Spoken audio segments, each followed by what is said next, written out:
Good morning and welcome to the DFS Army YouTube channel. I am Razzle11, or on Twitter you can find me at Razzle11Grinds. Going to take a look at some pitching options for today's slate, today being Sunday, April 23rd. Uh, we get a decent little 10 games, I shouldn't even call it little, but 10 game slate. Uh, there are quite a few names on this slate as far as pitching goes.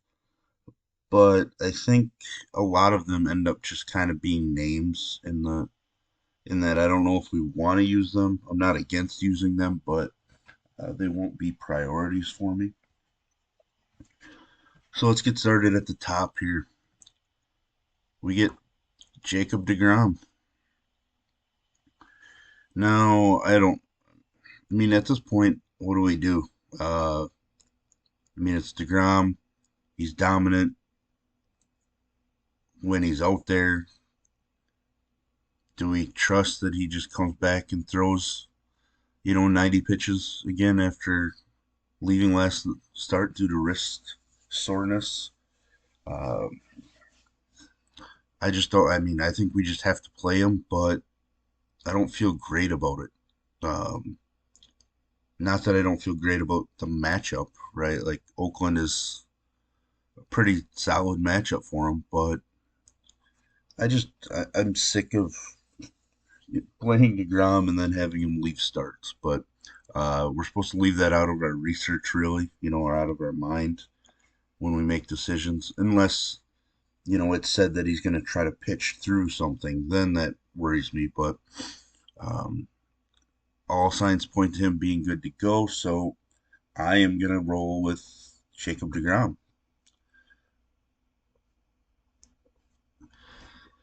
And um, then we have Kershaw here.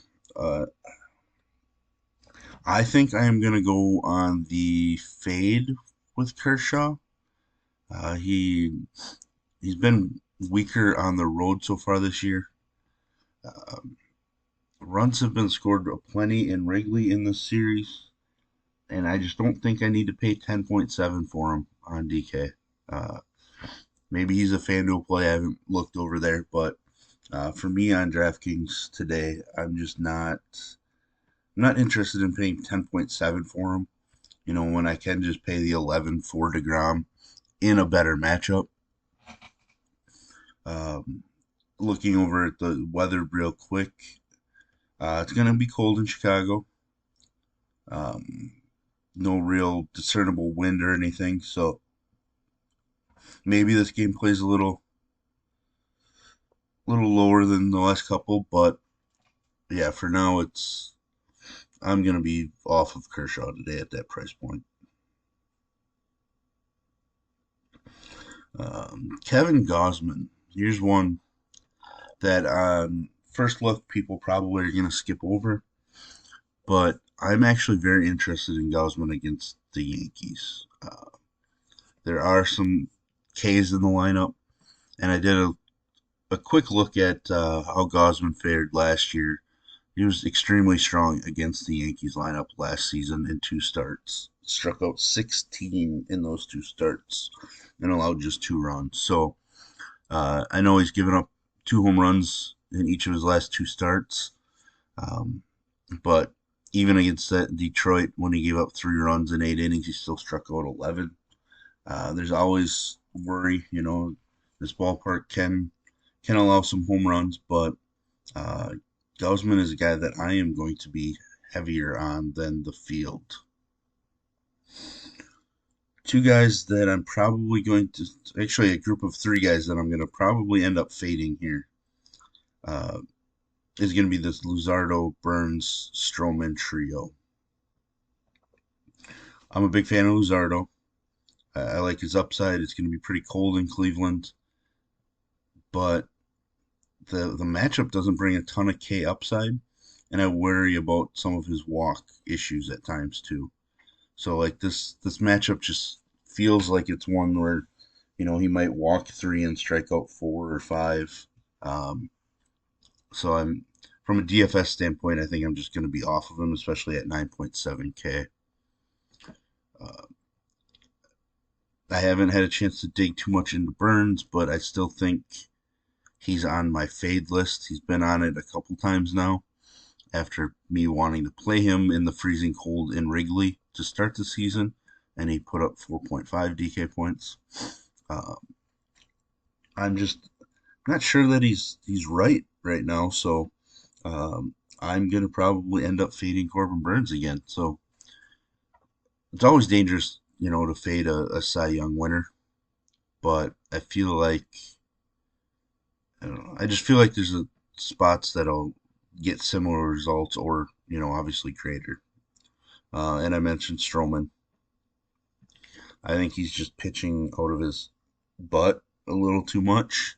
And like I said, with Kershaw, there's been runs scored in the series, so the offenses have definitely been there. So I'm just not banking on all of a sudden the Dodgers stopping being able to put up runs. At some point there's some serious regression coming from Stroman, uh, and I haven't been using him much. I obviously was on him against Oakland because it's just a great matchup, but um, and I kind of missed the boat to start the season, so to say. So I'm not really going to jump on now just to have him lay an egg for me.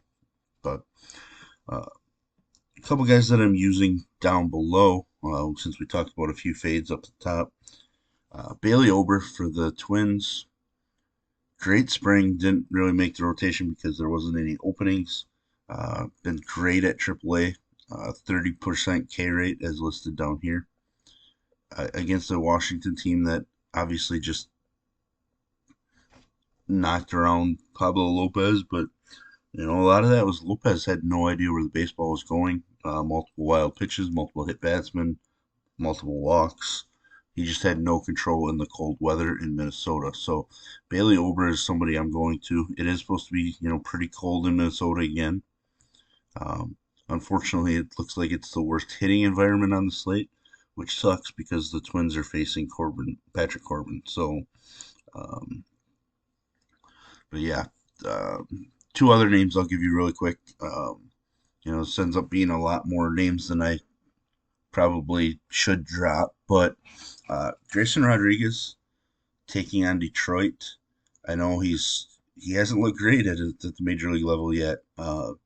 He flashes stretches where he looks great, and then he makes mistakes. But with that said, I think this is a pretty good spot for him to realize some upside, and maybe you know allow just 2 runs, similar to his debut, but maybe go 6 innings and allow 2 runs and maybe strike out 7, 8, maybe even 9. I'm very interested in that. And then I am very interested in Logan Allen making his major league debut. So Cleveland has 2 Logan Allen. I believe the other one's still in Cleveland. 2 Logan Allens. Um, One has made his debut a couple years ago. This is one that would be making his debut. Miami isn't that dangerous of a squad. It is pretty cold in Cleveland, so I'm very interested in him at 5K. I do need to look at some splits and stuff, but as we see here, ERA of just 1.26 with 20 Ks over 14 and a third innings in the minor leagues this year over 3 starts. So I'm very intrigued by him at just 5K. So there we have it. There's today's pitching breakdown. If you could hit the like and subscribe button, it really helps us out here at DFS Army. Drop comments down below. I try to get back and interact and answer questions that you guys might have. And if you are interested in joining us up over at DFS Army, you can use promo code RAZ for 10% off of your monthly membership. I will put links in the description below. And as always, best of luck, everybody.